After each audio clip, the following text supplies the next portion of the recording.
But let's get some analysis on all of this with Luciano Zaccara from Doha. He's an associate professor of Gulf Studies at Qatar University. Luciano, good to speak to you again.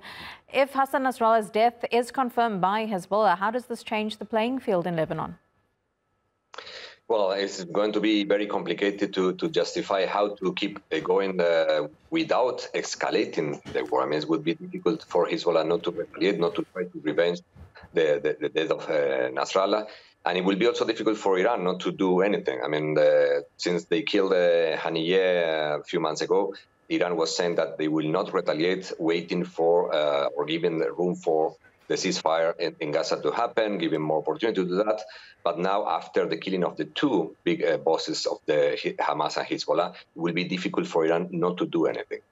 Moreover, considering that after the speech of Netanyahu yesterday in the United Nations General Assembly, it was clear that Israel will do anything that they consider necessary to keep their safety and security, including attacking anybody they consider dangerous or they consider responsible for what is going on.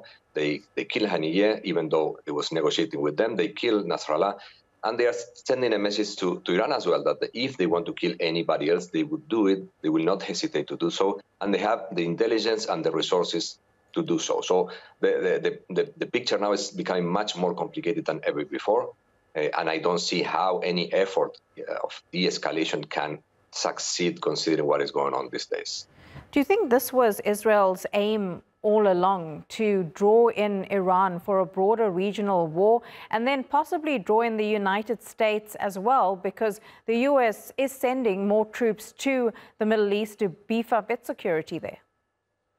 Well, that's the big question. If Iran is dragged in a direct confrontation, or even Hezbollah decides to do a larger attack against Israel, Biden would have many other options to support Israel in a more consistent way, in providing maybe airplanes, providing air support with the fleet that they have deployed in the area.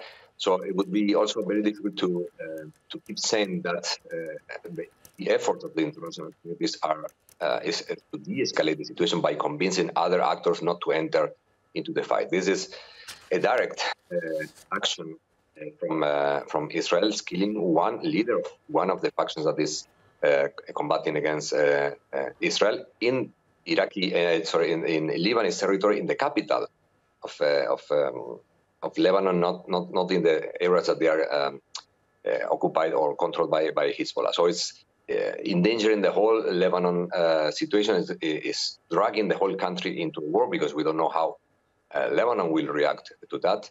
And again, asking Iran, Lebanon, or other actors not to engage or not to escalate when Israel is not preventing or not constraining any effort of harming all those who they consider dangerous, is difficult to see how we're going to exit this situation. Mm-hmm.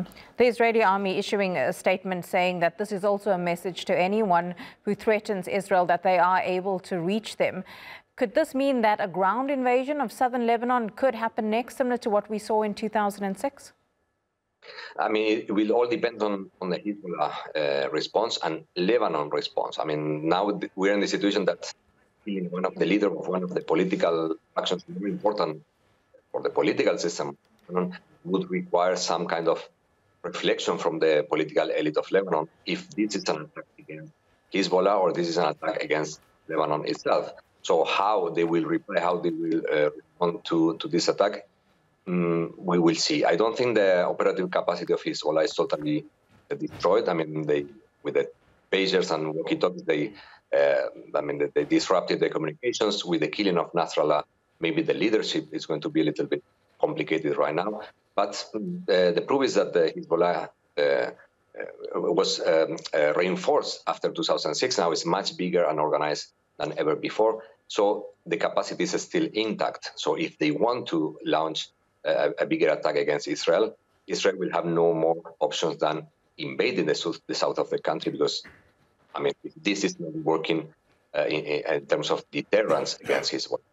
Honestly, I don't think that he will remain silent and they will not do anything to avenge what happened with his leader. Luciano Zaccara, really good to get your take on all of this. Thank you very much, live there from Doha. Thank you very much.